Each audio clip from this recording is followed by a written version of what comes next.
Chers amis africains, démocrates du monde entier, peuple du Congo-Brazzaville, nous sommes quasiment le 16 août 2017 et nous sommes à Toronto au Canada et il est présentement minuit 42 minutes et comme on l'avait promis, il était nécessaire que nous puissions décrypter le discours de Denis Sassou Nguesso, le discours qu'il a eu à prononcer le 14 août 2017 au Congo-Brazzaville. Discours qu'il prétend parler au peuple congolais. Et comme on l'a promis, il était question que nous puissions décrypter ce fameux discours que nous avions tous entendu, soit sur les médias sociaux, ou encore sur leur télé que nous avions l'habitude d'appeler télé foufou. Ben, chers compatriotes, démocrates du monde entier, tout ce qui nous suit partout dans le monde entier, nous savons chez nous, ici, il fait tard, il est quasiment 12h43, donc minuit 43. Bon, nous allons rapidement amorcer le décryptage de ce discours-là. D'une manière générale, ce que nous avions remarqué, le discours de Sassou Nguesso est quasiment un discours cousu, on peut le dire ainsi. C'est un discours qui est fait à base des anciens discours, que nous connaissons déjà, les mêmes langages et les mêmes termes que Denis Sassou Nguesso a l'habitude d'utiliser. Et donc, si nous essayons de voir, d'une manière générale, c'est quasiment les mêmes expressions, les mêmes termes qui le reviennent, mais ce qu'il essaie de faire, c'est de, comme on dit en anglais, twist, ça veut seulement dire, il essaie de changer la configuration des phrases et des mots afin de vouloir essayer de montrer aux Congolais qu'il est en train de faire un discours et aussi essayer d'attisser la compassion de la part des Congolais. Mais nous allons décrypter ce discours en inverse. C'est-à-dire, nous n'allons pas complètement suivre la chronologie de ce qu'il nous a dit. Mais nous allons commencer à la fin, vers la fin. Avant d'aller dans la profondeur de notre décryptage, nous tenons à rappeler aux Congolais que Denis Sassou Nguesso n'est pas le président du Congo, c'est un criminel qui est lourdement armé et qui a mis le Congo dans une répression, dans la violence, avec éventuellement le génocide qui est en cours dans le département de Poul, et aussi ce que nous savons tous, le pillage qu'il a mis en place au Congo-Brazzaville. Comme lui-même il a dit, l'irresponsabilité d'un individu ne prendra jamais le dessus sur la raison de la nation, sur la sagesse du peuple. Ça sont ses mots dans son discours. Nous comprenons ici, peuple congolais, par ce discours, il ne s'agit point de vouloir essayer d'accuser le révérend pasteur Ntoumi, mais nous comprenons que l'irresponsabilité de Denis Sassou Nguesso ne peut pas prendre au-dessus de toute une nation, ne peut pas aller au-dessus de toute une nation. Et voilà pourquoi nous, en tant que le peuple congolais, un peuple mobilisé, nous devons être conscients de l'avenir de ce pays. Plein de Congolais, aujourd'hui, ont compris qu'il faut se lever pour pouvoir sauver la nation. La seule façon de se lever, nous avons soit deux possibilités. Ou on se tait et le pays va se dégrader et nos siens vont se faire massacrer au Congo-Brazzaville, ou on se lève et on se bat jusqu'à ce que nous allons obtenir la chute du tyran, la chute du criminel, la chute de ce système dictatorial. Donc nous comprenons qu'au Congo, il y a un seul homme qui est irresponsable, et qui est Sassou Nguesso. Et voilà pourquoi nous, en tant que ce peuple, nous devons nous lever et se battre éventuellement pour pouvoir obtenir la liberté du Congo. Sassou Nguesso a dit que le Poul n'est la propriété de personne. Le Poul fait partie intégrante du Congo-Brazzaville. Et personne ne devrait en prévaloir pour perpétrer des actes criminels. Mais ce n'est pas Ntoumi qui perpétue des actes criminels dans le Poul. nous savons qu'aujourd'hui, l'homme qui perpétue des actes criminels dans le pool, c'est bien Denis Sassou Nguesso. Les Nations Unies l'ont démontré. Autrefois, il est venu auprès de nous en nous disant qu'il n'y avait aucune crise. Il ne reconnaissait pas cette crise. Vous voyez, jusqu'à ce que les observateurs des Nations Unies, les médias comme Radio France Internationale ont envoyé des reporters au niveau du département de la Bouenza, éventuellement parce que c'est le département qui reçoit tous les déplacés du département de Poul et éventuellement le degré de la malnutrition au niveau des enfants qui atteint le seuil reconnu par l'OMS et par le PNUD. Aujourd'hui, Sassou, quand même qu'il ne veut pas le reconnaître, mais il y avait bien crise dans le département de Poul. Mais cette crise a été créée par l'irresponsabilité d'un individu qui a voulu changer la Constitution, qui a mis en place un référendum qu'il a fraudé, qu'il a triché. Et en dehors de cela, il a poussé les Congolais à une élection présidentielle. Les Congolais sont sortis massivement pour aller voter. Et nous savons que Denis Sassou Nguesso n'a eu que 8%, il n'a jamais gagné. À la place, qu'est-ce que l'homme fait? Il crée un mécanisme de fraude. Il a mis la répression, il a confisqué le pouvoir et il s'est autoproclamé président de la République. Donc, l'irresponsabilité de Sassou Nguesso aujourd'hui le pousse à aller prendre le département du Poul en otage, aller prendre les populations en otage. Et aujourd'hui, le génocide est en cours. Cette communauté que nous avions autrefois confiance, cette communauté internationale, personne ne veut dire mot, même s'il y a quelques individualités, quelques organismes de droits de l'homme qui essaient de parler de la situation du Poul, mais c'est une situation qui est restée hermétiquement fermée, il n'y a pas d'évolution. Aujourd'hui, ce fameux gouvernement, avec des militants, sont en train de chercher, soi-disant, quasiment 20 et quelques millions de dollars pour essayer de venir aux besoins des populations déplacées dans le département de la Bouenza. Mais ils avaient donc même demandé de l'aide auprès de PNUD, que PNUD a refusé de pouvoir les assister. Parce qu'ils savent que si jamais de l'aide va être apportée aux populations de Poul, à travers l'irresponsabilité de Denis Sassou Nguesso et tout le système autour de lui, ça veut seulement dire que les fonds là qui pouvaient servir de pouvoir aider les populations n'arriveraient jamais à ces populations. Ça sera encore de l'argent qui va être dissimulé dans les paradis fiscaux. Donc nous comprenons, le Poul ni le Congo-Brazzaville n'appartient à personne. Que les Nguesso veulent essayer de personnaliser le Congo comme leur bien personnel. C'est-à-dire, ils veulent transférer le pouvoir du père au fils ou ce qu'ils veulent faire. Le Congo appartient à tous les Congolais, ce n'est pas la propriété d'un seul individu. Voilà pourquoi ce que nous tenons à rappeler à Denis Sassou Nguesso. Mais, comme on tenait de le dire, quoi qu'il fasse, la justice passera bien un jour, sans doute. Ça sont ses mots. Hein? Ça, c'est ce qu'il dit. Quoi qu'il fasse, la justice passera bien un jour, sans doute. Mais c'est ce que nous disons à Sassou Nguesso.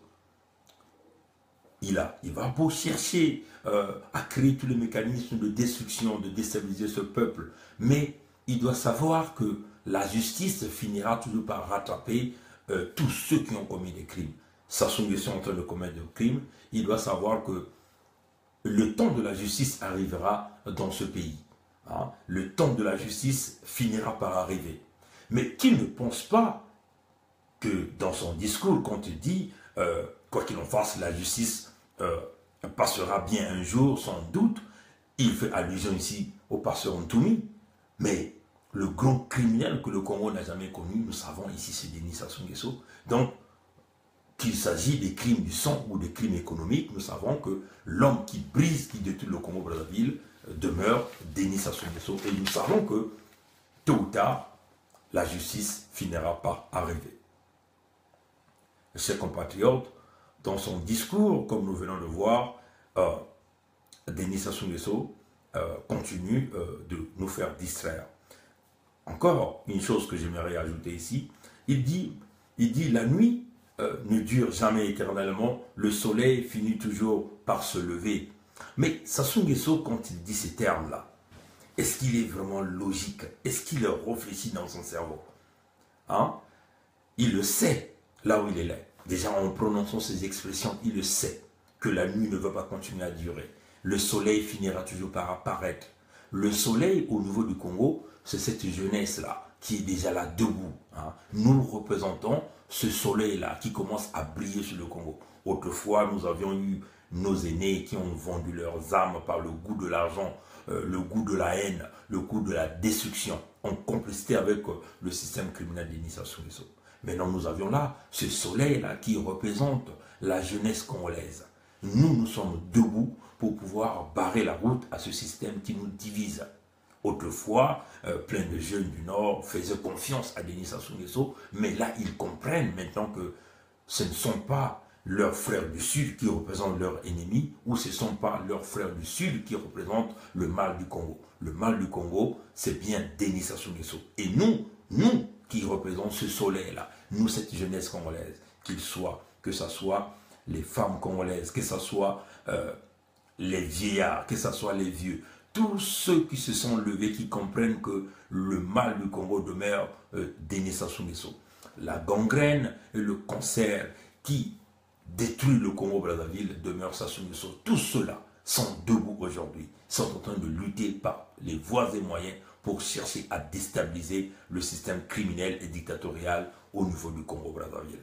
Donc, à cela, chers compatriotes, nous ne devons pas baisser les bras. Notre combat doit continuer jusqu'à ce que nous allons obtenir ce que nous voulons, c'est-à-dire libérer le Congo de ces créatures, hein, il faut le dire, ici c'est des reptiliens, des gens qui sont envenimés de la haine, des gens qui sont envenimés dans le sens du mal. Leur seul objectif, c'est de faire le mal, c'est de détruire et c'est de briser le pays. Vous voyez? Donc, de cela, nous pouvons continuer de lutter. Mais non, vous avez, chers compatriotes, quand Sassou Nguesso parle de cette paix dont chacun de nous connaît si bien l'intérêt et l'importance, la paix dont chaque département a toujours bénéficié. Vous voyez, chers compatriotes, celui qui est habitué à faire le mal, c'est celui généralement qui aime utiliser l'expression la paix. Et toutes les fois, vous allez comprendre que dans tous les discours que Denis Sassou Nguesso nous présente, l'expression paix est utilisée 7 fois. Vous voyez? Dans le chiffre 7, il essaie ici de représenter la pureté. Mais il ne représente pas la pureté. Denis Sassou Nguesso représente le véritable mal, le côté diabolique du Congo. Maintenant, il essaie de prendre la possession du chiffre 7 qui représente la pureté, donc la divinité. Il essaie de les utiliser toutes les fois dans son discours afin d'essayer de dominer sur ce qui est le pouvoir divin. Mais, vous savez, chers compatriotes, toutefois que vous verrez, un sorcier va toujours essayer de voir le mal partout. Il voit le diable partout. Voilà pourquoi vous voyez, Sassou Nguesso utilise l'expression paix. Pourquoi? Parce qu'au fond de lui, il sait qu'il est en train de commettre le mal dans ce pays. Voilà pourquoi il aime toujours nous distraire avec cette expression de paix. Mais en réalité, l'homme est le plus mauvais, le plus dangereux de la sous-région, le tout plus dangereux que ce pays-là n'a jamais connu. Voilà pourquoi nous appelons ici les jeunes Congolaises à se ressaisir, à se ressaisir.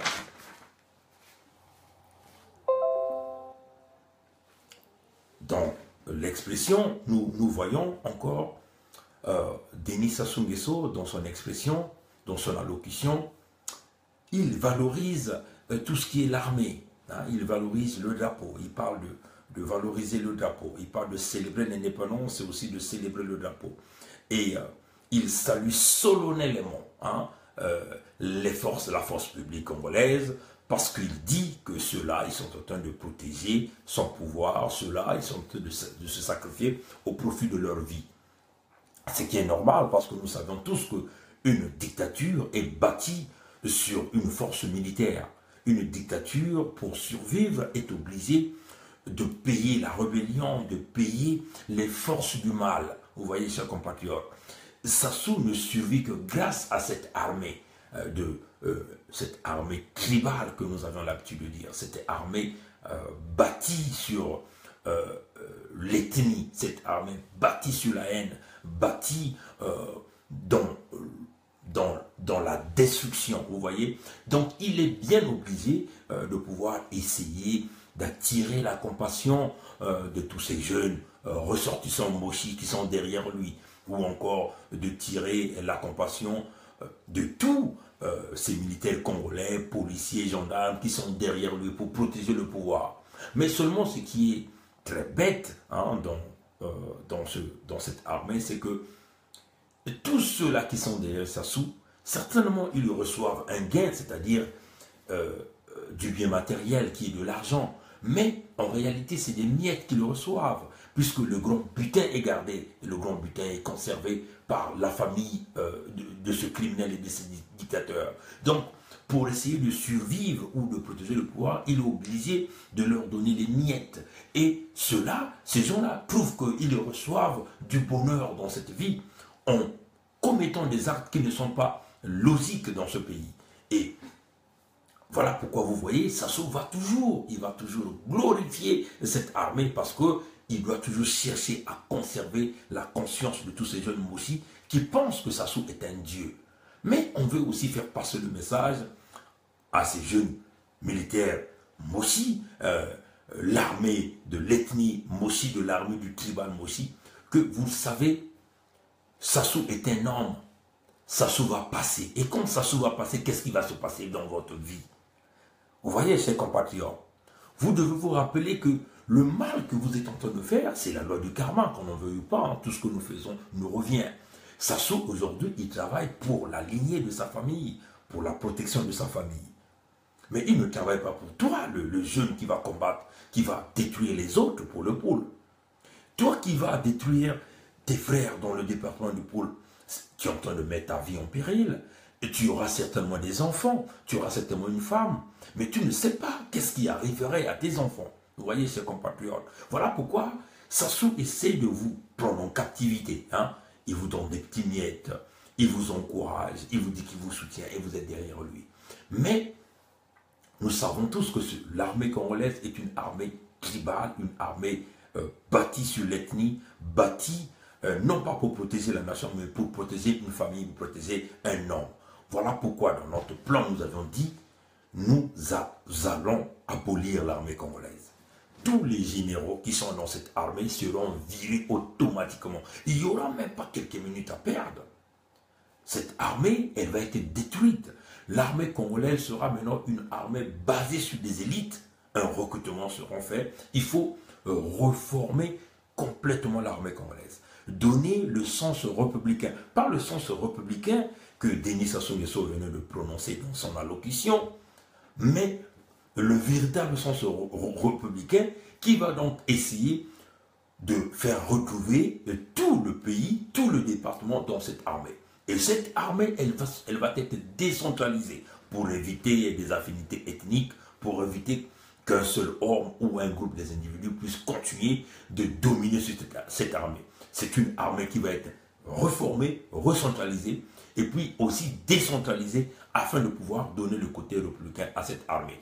Et aussi, soyons en doute que tous ceux qui sont en train de servir Denis Sassou Nguesso ne feront plus partie de cette armée. Et c'est la nouvelle vision, c'est de cette façon que nous allons reconstruire l'armée congolaise.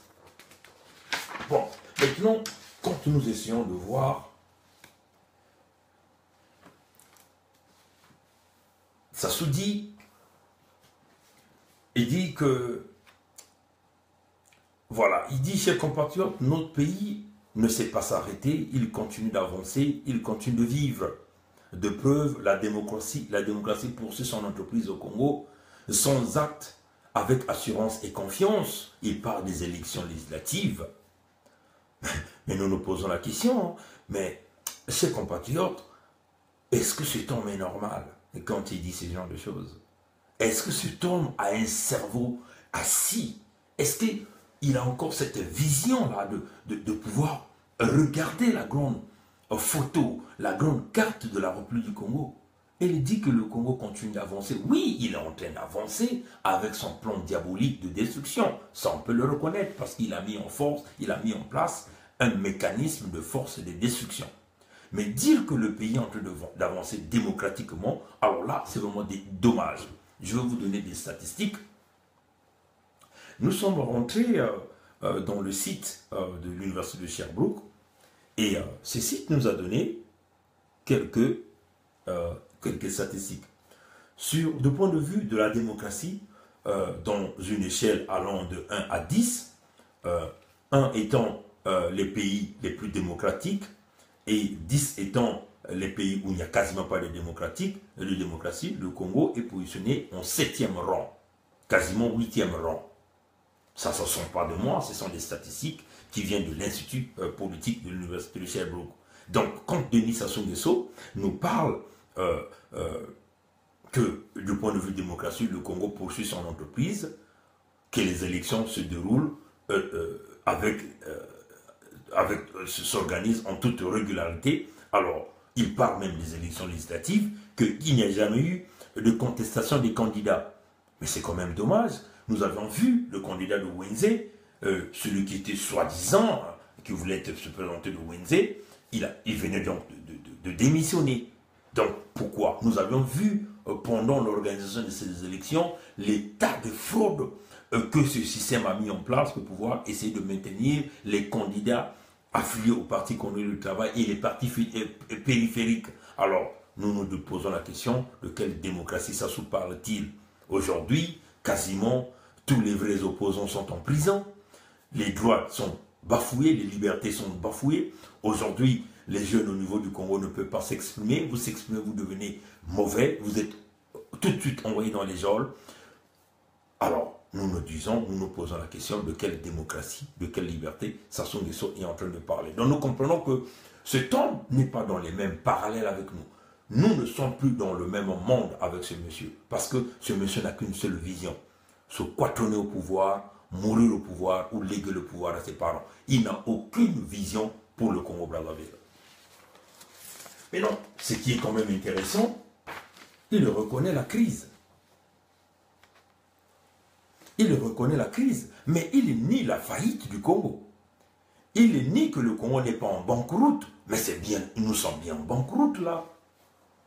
Monsieur Sassou Nguesso, chers compatriotes démocrates du monde entier, pour ceux qui ne savent pas, la dette qu'on nous présente aujourd'hui, qu'ils ont eu à dissimuler les chiffres, on parle présentement quasiment de 120% du PIB. Mais ça, c'est la dette extérieure, chers compatriotes. La dette intérieure n'est pas comptabilisée. Si nous comptabilisons la dette intérieure, qu'est-ce que la dette intérieure? Nous allons d'abord expliquer ça aux Congolais. La dette intérieure, c'est la dette qui est liée aux entreprises qui ont rendu des services à l'État congolais. Donc, en fin de compte, des gens qui ont travaillé, qui ont envoyé des factures à l'État congolais, que l'État congolais jusqu'à aujourd'hui n'a jamais payé. Ou encore des individualités qui ont rendu des services au niveau du Congo, et jusqu'à aujourd'hui, ils n'ont jamais reçu le paiement. Maintenant, dans la dette du Congo-Brazzaville, dans la dette extérieure, les chiffres qui ne vous ont pas présentés, c'est des chiffres que les individus de ce système ont contractés au nom du Congo. Vous voyez, ces compatriotes. C'est-à-dire, Sassou Nguesso, par exemple, lui-même a contracté des dettes, sa famille a contracté des dettes, les entreprises de ses enfants ont contracté des dettes, mais ces dettes-là, au lieu de les contracter au nom de leurs entreprises personnelles, ils les ont contractées au nom du Congo. Donc, quand nous totalisons tous ces chiffres, 120% c'est peu, chers compatriotes. Si nous totalisons tous ces nombres, nous pouvions arriver quasiment à 250-225% du PIB congolais que les gens-là ont englouti le Congo. Maintenant, quand Sassou Nguesso nous dit que le Congo n'est pas en faillite, que le Congo n'est pas en banqueroute, mais comment il va arriver à payer ça? Comment il va arriver? Pour Sassou Nguesso, il s'en fout énormément. Sassou Nguesso, ce qui compte, c'est sa famille. Ce qui compte, c'est bien qu'il a. Ce n'est pas le Congo qui compte. Donc, chers compatriotes, ces gens-là vont endetter le Congo à 1000%. Ça ne sera pas leur problème. Nous allons mourir. Les enfants de nos enfants laisseront le Congo dans cette difficulté. Alors, comment ça se peut-il nous dire que ce n'est pas la faillite, ce n'est pas une banqueroute? Alors, chers compatriotes, ayons la conscience de la situation qui est en train d'arriver au Congo-Brazzaville. Ce n'est pas de la blague. Nous ne sommes pas au temps de la manne où la manne coulait. Sassou est en train d'enfoncer le Congo. chers compatriotes, c'est que certainement vous ignorez. Hein. En Occident, quand une entreprise présente de genres de difficultés, de ce genre de dettes, la plupart des temps, pour éviter d'être mis en tutelle, hein, d'être mis en tutelle veut dire les créanciers de cette entreprise vont donc prendre les commandes de cette entreprise. C'est ce que les entreprises font, c'est qu'ils vont se protéger sous la couverture des tribunaux. C'est comme ça que ça fonctionne en Occident. Mais dans le cas du Congo, qu'est-ce qui va arriver, chers compatriotes? On va vous expliquer. Le cas du Congo, c'est que, on l'a déjà dit, certainement, il y a des Congolais qui pensent que nous sommes en train de s'amuser quand on donne ce genre d'explications. Mais c'est bien la réalité. Nous sommes engloutis par une dette que nous ne pourrons jamais rembourser tant que ces gens-là seront au pouvoir. Mais non, les créanciers, ceux qui ont emprunté de l'argent au Congo, vont se saisir du Congo. Et quand ils vont se saisir du Congo, qu'est-ce qui va se passer? Ils pourront par exemple dire, ils vont gérer les hôpitaux. Et ils vont donc exiger à tout Congolais, avant de mettre ton pied à un hôpital, il va falloir que tu payes 50 000 francs CFA. Juste là à l'entrée. Et c'est ça la réalité. En Occident, quand tu es propriétaire d'une maison, tu n'arrives plus à payer la maison, la banque vient récupérer ta maison. Et la banque met cette maison en vente aux enchères. Et celui qui est rapide, qui a des moyens, récupère la maison. C'est la même chose avec une voiture.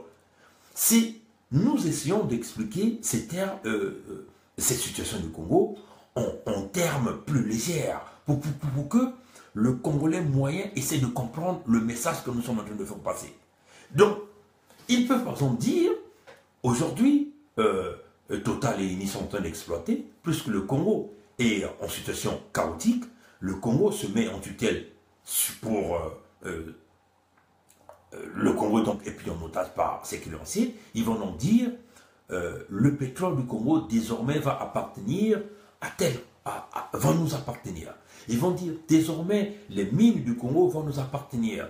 Désormais les terres de Gaboma ou les terres du Poul, les terres du Kwilu vont nous appartenir.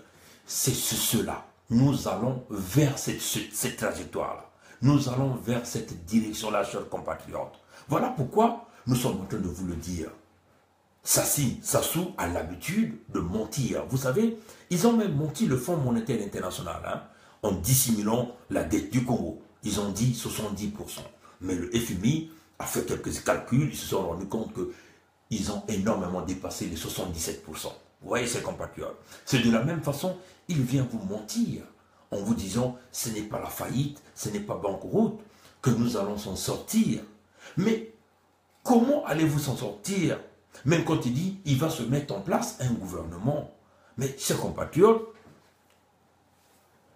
le paresseux, l'homme qui n'est pas visionnaire, le mauvais gestionnaire, c'est le président de la République. Dans tous les cas, si vous aviez la tête qui ne fonctionne pas, l'homme ne peut jamais fonctionner. Quels que soient les types de réformes que vous allez mettre en place, rien ne marchera. Quand vous mettez un idiot à la tête d'une entreprise, l'entreprise là finit par crouler, l'entreprise finit par aller en faillite. Imaginez un peu, vous avez mis, vous êtes le père de famille irresponsable, vous avez des enfants, toutefois que vous aviez votre salaire, vous contractez des dettes qui sont 1000 fois supérieures à votre revenu. Et vous croyez que vous êtes un père responsable? Non, vous ne l'êtes pas. Donc, tant que le chef de famille est mauvais, ça serait difficile de reconstruire cette famille. C'est le même cas pour le Congo. Le Congo est dirigé par un incompétent. Sassou est un véritable incompétent. Toute sa vie, il a bâti en trichant, en fraudant et en détruisant les autres. C'est comme ça que cet homme est en train de voler. Tout ce qu'il a acquis, en dehors de son CP qu'il avait eu, ou le BMG qu'il avait eu, il n'a plus jamais mérité autre chose. Tout ce qu'il a acquis, c'est par la force, c'est en trichant, c'est en manipulant les autres. Donc, Sassou peut maintes fois mettre en place les plus bons, les grands technocrates que le Congo n'a jamais connus, mettent en place 10 ministres, rien ne va changer, chers compatriotes. Parce que l'homme est mauvais, il n'a aucune vision. L'homme a deux choses qu'il sait, voler et tuer. C'est tout ce qu'il sait faire. Donc, comme Sassou nous dit, qu'il mettra toute son énergie pour sortir le Congo de là. Mais chers compatriotes, nous allons vous donner quelques statistiques. Vers les années 85, le Congo est déjà passé par ce processus, notamment ces fameux plans de restructuration avec le Fonds monétaire international. À cette époque, nous nous souvenons qu'il y a eu des élèves qui se sont manifestés. On va vous donner exactement les dates. La mobilisation spontanée des lycéens et des collégiens de Brazzaville le 11 novembre 1985.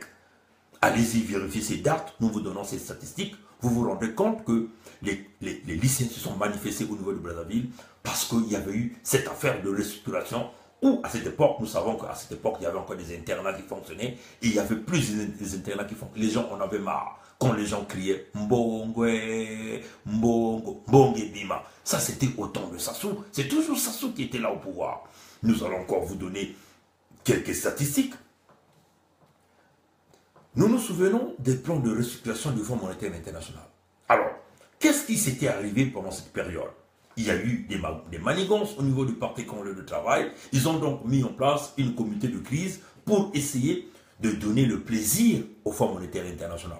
Maintenant, on va vous dire ceci.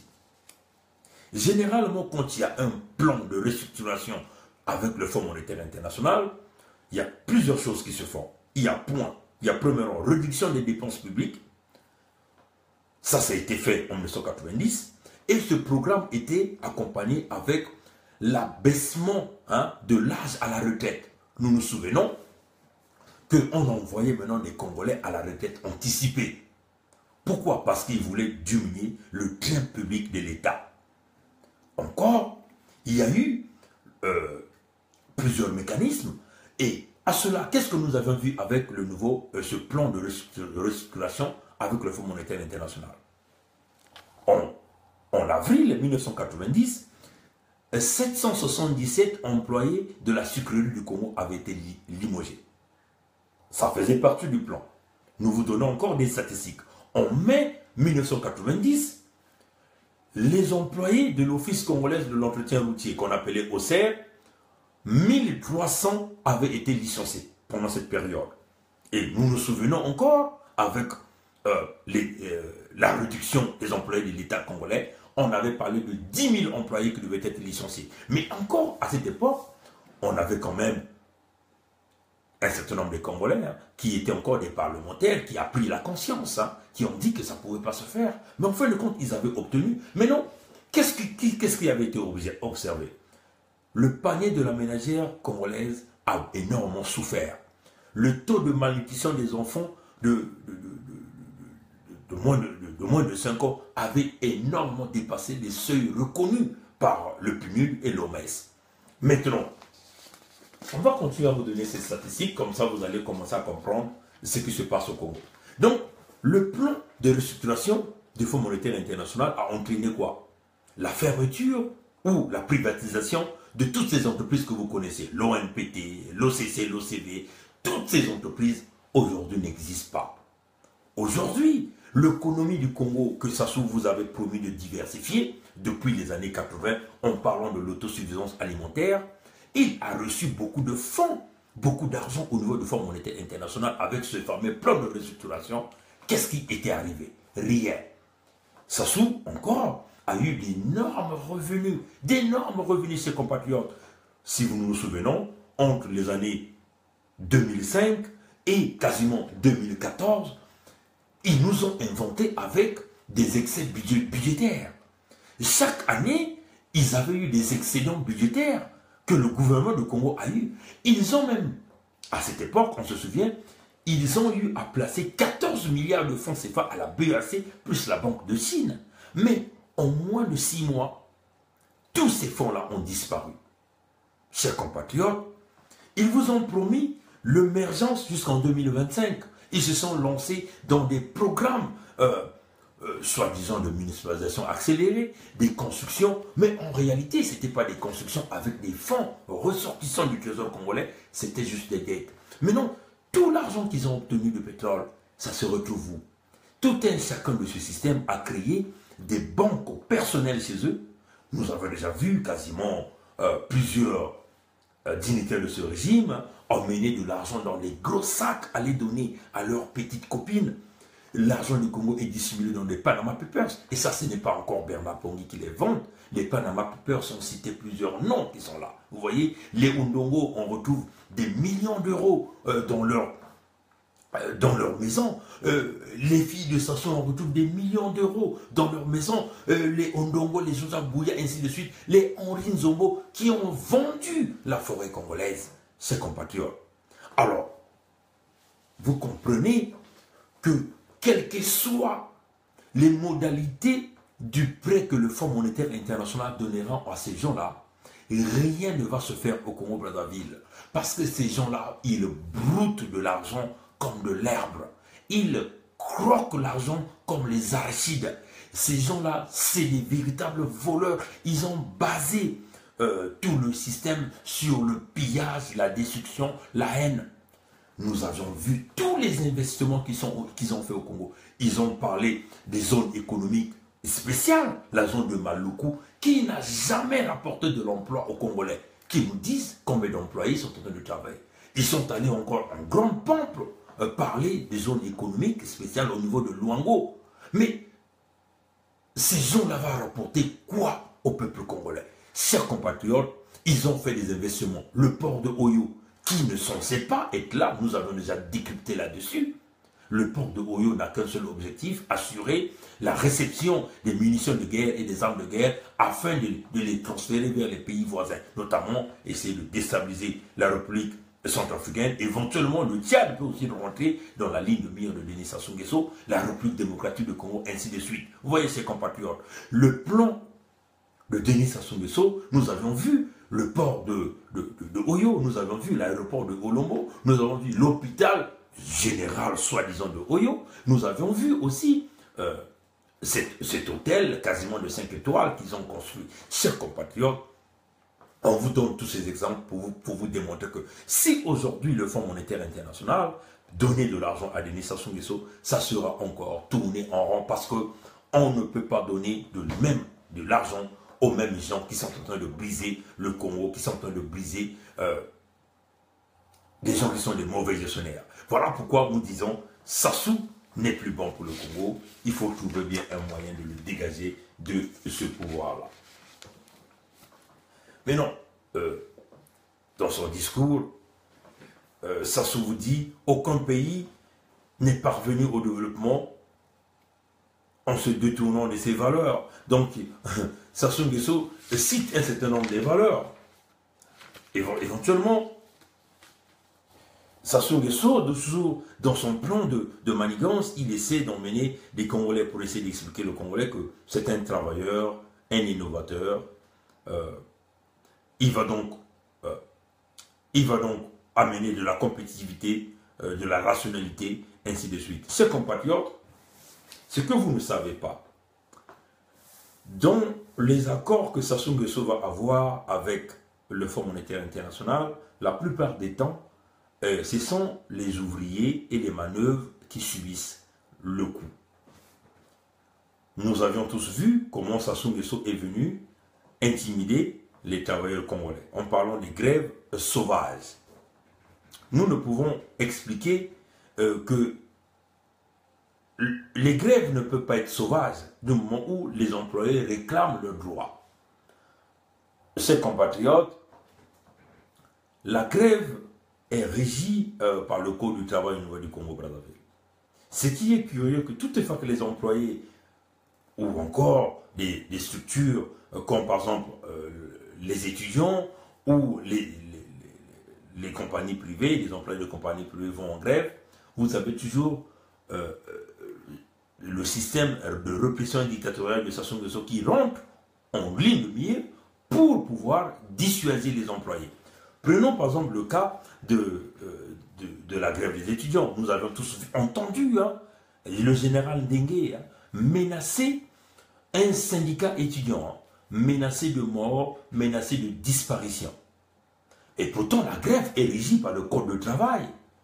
C'est une façon de revendiquer les droits. Mais les étudiants, quand ils voulaient, ils ont fait leur assemblée, ils n'ont jamais parlé d'une quelconque destruction ou d'aller détruire ce qui appartient à autrui. Ils n'ont jamais fait. Mais nous avions entendu comment le général Ndenge a menacé de mort cet étudiant, de menacer de mort, de menacer de disparition cet étudiant. Prenons un deuxième cas, les employés de Total qui ont fait une grève parce qu'ils sont rentrés en mésentente avec la direction de Total au niveau de Pointe-Noire, et les employés étaient à l'intérieur du bâtiment privé, d'une compagnie privée. Mais nous avions vu comment ce système de répression a envoyé les policiers, on ne peut pas dire les policiers, on peut dire la milice militaire ethnique tribale de Denis Sassou Nguesso, pour aller gazer les employés de Total, pour aller mener la violence pour les employés de Total. Donc, ce système-là a toujours opéré de cette façon. Chers compatriotes, Sassou a peur parce qu'il sait que ce sont les réformes du Fonds monétaire international qui avaient poussé à la chute de ce régime en 1990-91. Voilà pourquoi la conférence nationale était arrivée, parce qu'il y avait des réformes du Fonds monétaire international et le peuple ne pouvait plus supporter. Et comme Sassou Nguesso s'est déjà préparé à faire la guerre, il est préparé à mener des répressions, à brimer et à mater les Congolais. Il vient maintenant encore une fois faire des menaces pour les employés. Chers compatriotes, nous savons que c'est l'unique et ultime opportunité que nous avons. La seule façon de déstabiliser un régime criminel, dictatorial, un régime assassin, un régime voleur, un régime paresseux, un régime qui tue, c'est de rentrer en mouvement de grève générale illimitée. Nous savons que dans les années 90, si nous avions réussi à obtenir le départ de Sassou Nguesso, parce qu'à cette époque, on avait des syndicalistes très forts, on avait des groupes syndicalistes, même si Bokamba Yangouma, qui était aussi membre du bureau du Parti congolais du travail, voulait essayer de dissuader les autres syndicats qui étaient devenus forts, mais la plupart des grands syndicats ont réussi, je dis bien ont réussi à faire taire le régime criminel, le Parti congolais du travail, jusqu'à obtenir la conférence nationale, éventuellement de pouvoir installer la démocratie. Et cette démocratie aujourd'hui, qui est prise en otage par le criminel Sassou Nguesso. Maintenant, chers compatriotes, là j'aimerais adresser aussi aux jeunes Congolais, nos aïeux, nos grands frères, nos aînés ont réussi d'apporter la conférence nationale souveraine. Ils ont réussi de mettre ce régime à genoux. Nous, qu'est-ce que nous avions fait? Qu'est-ce que nous pouvons faire pour pouvoir faire chuter l'homme qui a l'habitude de faire les coups d'État, l'homme qui a l'habitude de diviser les Congolais, l'homme qui a l'habitude de détruire le Congo? Sassou a réussi de briser tous ces groupes syndicaux qui existent au Congo. Mais non, nous les jeunes, qu'est-ce que nous devons faire? Notre devoir, c'est de réussir ce que nos aînés ont fait. Et peut-être même le réussir mieux que ça, puisque nous savons, nous avions toutes les technologies. La seule façon de déstabiliser le régime criminel, c'est de déstabiliser l'économie. Si aujourd'hui, les employés de Total, les employés de INI, les employés de toutes ces compagnies pétrolières, à Schlumberger, à Liberton, si aujourd'hui, les douaniers, si aujourd'hui les enseignants, les infirmiers, on peut dire tous les employés de l'État et privé restent chez eux. Nous croyons que ce régime sera affaibli. Surtout encore ces compatriotes, nous savons que à la fin du mois d'août, les négociations vont reprendre avec le Fonds monétaire international.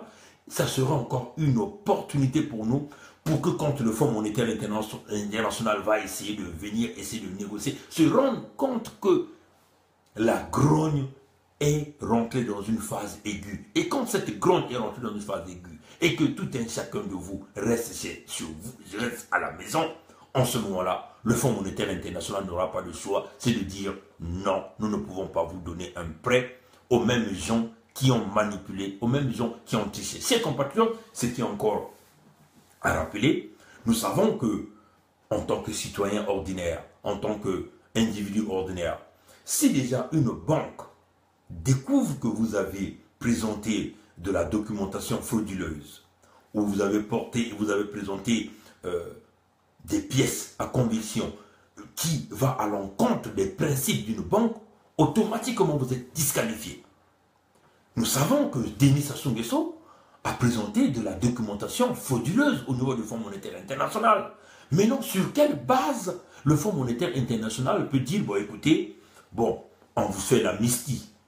Nous ne pensons pas. Nous pensons que ça devait se fonctionner comme aussi nous sommes des individus, nous allons voir les autorités et nous présentons des faux documents. Du moment où on présente des faux documents, on devient carrément dans la lignée des criminels, on devient disqualifié, on perd la crédibilité. Et en ce moment-là, la banque, normalement, a ce devoir-là de vous refuser, de vous donner ce prêt. Voilà pourquoi nous invitons le Fonds monétaire international. Vu que les gens-là ont fraudé, ont triché, ont manipulé de la documentation, vous ont présenté de la fausse documentation afin de pouvoir vous voler, hein, parce qu'il faut le dire, hein, s'ils ont présenté des faux documents parce qu'ils voulaient vous voler, en ce moment-là, vous n'avez pas de choix. Certes, vous pouvez venir négocier avec eux, mais ayez dans votre tête que vous ne pouvez pas accorder le prêt à Sassou, parce que Sassou ne peut pas représenter seul le Congo-Brazzaville. Le Congo appartient à tout le monde. Cet homme a tellement manipulé les chiffres, il a tellement fraudé, il a tellement volé. Il a volé plus de 120% du PIB congolais. Mais vous savez, le Fonds monétaire international doit savoir où Sassou et tous ces gens autour de lui ont cassé cet argent. Ils doivent le savoir. Pourquoi vous ne cherchez pas d'abord à leur demander qu'ils sortent l'argent qu'il est allé cacher dans des paradis fiscaux ou il est allé cacher dans des bunkers personnels à Oyo? Mbongo, Mbongo et Bima. Peuple congolais, Mbongo, Mbongo et Bima. Mbongo, Mbongo, Basika Bampangi. Mbongo ya Congo, il faut ya Basika. Il faut que la chanson la repart. Mbongo, Mbongo et Bima. Mbongo, Mbongo et Bima. Parce que Sassou a volé, Sassou a dissimulé l'argent du Congo. Donc il mérite bien d'être jugé. Bon, maintenant, je vais réellement clôturer par une section. Chers compatriotes, la plupart des temps, nous savons que la justice congolaise ne fonctionne pas. Mais nous avions vu Sassou demander à Frédéric Vincent-Mountoumi de se présenter à la justice congolaise. Et Sassou, quand est-ce qu'il ira se présenter à la justice d'avoir conduit le Congo dans cette hécatombe d'apocalypse économique que nous avons présentement? Qu'il ne réponde. Il n'est pas, le Congo ne lui appartient pas. Il va répondre devant la justice congolaise, la justice crédible qui sera mise en place pour des crimes économiques, d'avoir conduit, d'avoir endetté le Congolais, d'avoir volé l'argent du Congo, d'avoir... Et encore, ce que nous tenons à expliquer, tous les gens qui meurent au CHU, toutes les secondes, Sassou répondra parce qu'il doit nous expliquer pourquoi il est arrivé à conduire le CHU à ce niveau, pourquoi il est arrivé à conduire le pays à ce niveau.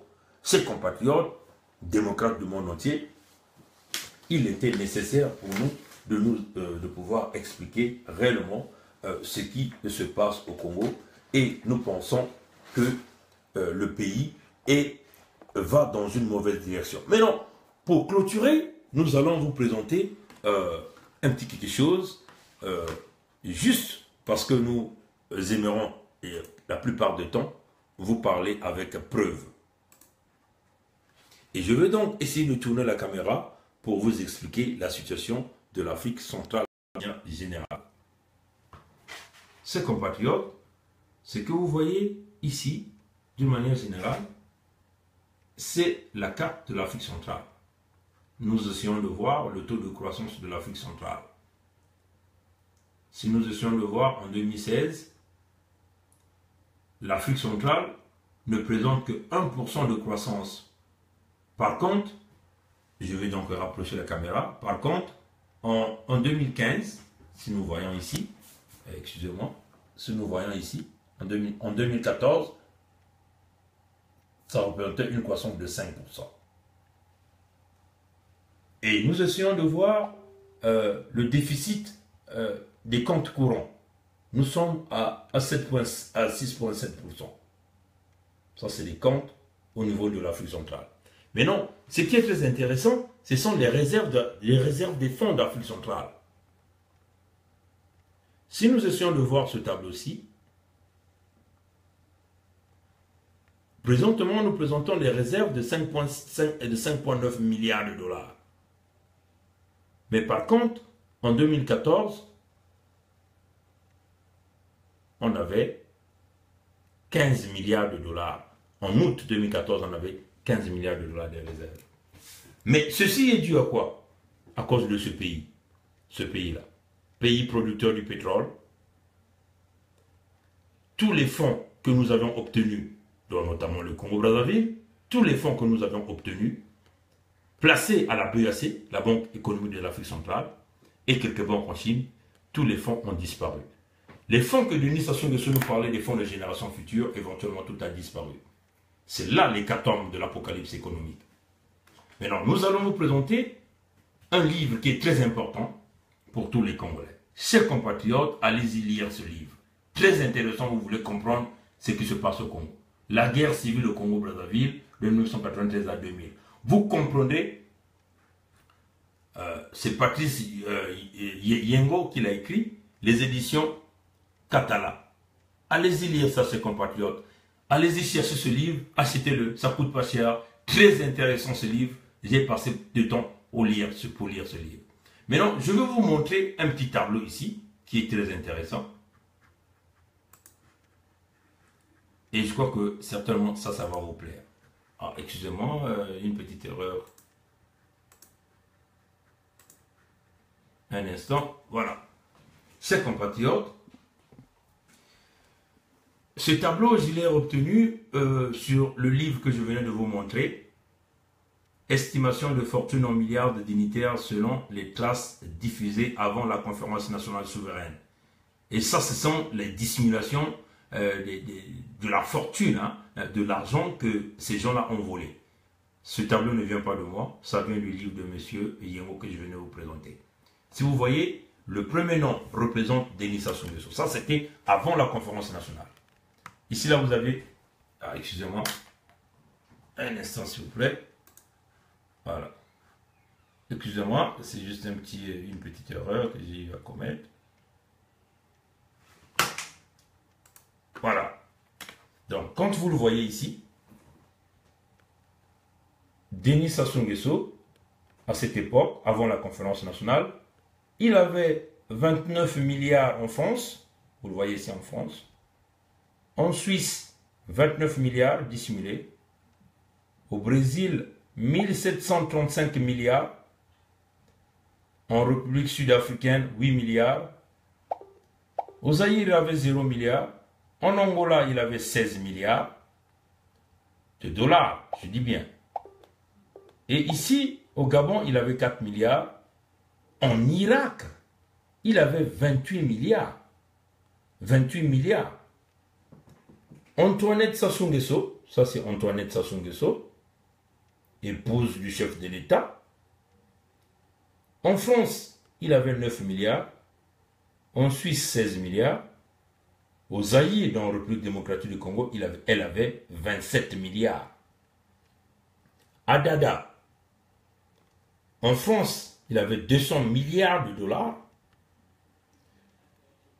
Lekunzu avait 17 milliards de dollars en France, 48 milliards en Suisse, 34 milliards au Brésil. Au Tombongo, un proche de Sassou, 52 milliards en France, 491 milliards en Suisse. Maurice Nguesso, il avait 14 milliards en France, 82 milliards en Suisse, 41 milliards au Brésil. Chers compatriotes, ce tableau ne vient pas de moi, ça ne vient pas de Bernard Pongui. Nous vous présentons ici des faits. Allez-y lire le livre de M. Yengo. Ce sont de la fortune accumulée avant la conférence nationale. Imaginez maintenant, puisque l'homme est venu avec une intention de se maintenir au pouvoir, de piller et de détruire le Congo. Vous vous imaginez quelle serait la valeur de ce tableau. Donc, combien de pays ont investi? Il y a la Chine qui s'ajoute, il y a l'Inde qui s'ajoute, il y a tous les paradis fiscaux, plusieurs pays africains, par exemple Dakar, Bénin, ainsi de suite. Chers compatriotes, et la liste ne va pas s'arrêter là, la liste elle est longue. Nous avons vu déjà le peu des informations que nous connaissons sur le pillage, la destruction, le vol. C'est cela, le déficit, la faillite du Congo. Sassou a seulement honte de le dire, mais le Congo est bien en faillite. Le Congo est bien en récession. La récession est là, c'est bien la réalité. Le Congo est bien en banqueroute, c'est bien cela. Et ça prendra du temps et de temps. Maintenant, si le Fonds monétaire international donne des fonds aux mêmes personnes, rien ne marchera. Ça sera la souffrance du peuple congolais. Chers compatriotes, encore, je tenais à vous dire merci d'avoir suivi cette vidéo. Et nous vous demandons de la diffuser. Nous pensons que nous avons été plus convaincants en vous donnant plus d'informations. Il est quasiment, on vous montre l'heure, il est quasiment 1h38 du matin, ici à Toronto, au Canada, et nous sommes déjà dans la journée du 16 août 2017, et nous allons donc vous souhaiter une bonne journée, nous allons donc dormir, donc on se reverra prochainement. Que Dieu bénisse le Congo-Brazzaville, que Dieu bénisse les femmes du Congo, que Dieu donne l'intelligence à la jeunesse congolaise de comprendre que le pays est entre nos mains. L'avenir du Congo est entre nos mains. Si nous échouons aujourd'hui, c'est plus de 10 générations qui viendront. Donc nous aurons quasiment plus de 50 ans de plus de souffrance. Donc c'est maintenant ou jamais que nous devons prendre la conscience pour pouvoir sauver le Congo. L'unique façon de sauver le Congo, c'est de s'engager, de trouver des mécanismes, de changer ce système criminel, dictatorial, ce système de division, de haine, de tribalisme. L'aide ne viendra jamais du ciel. Le temps de la manne est terminé. Il y a plusieurs jeunes Congolais que Dieu a inspirés qui viennent avec des vidéos comme nous venons pour vous apporter plus de clarité.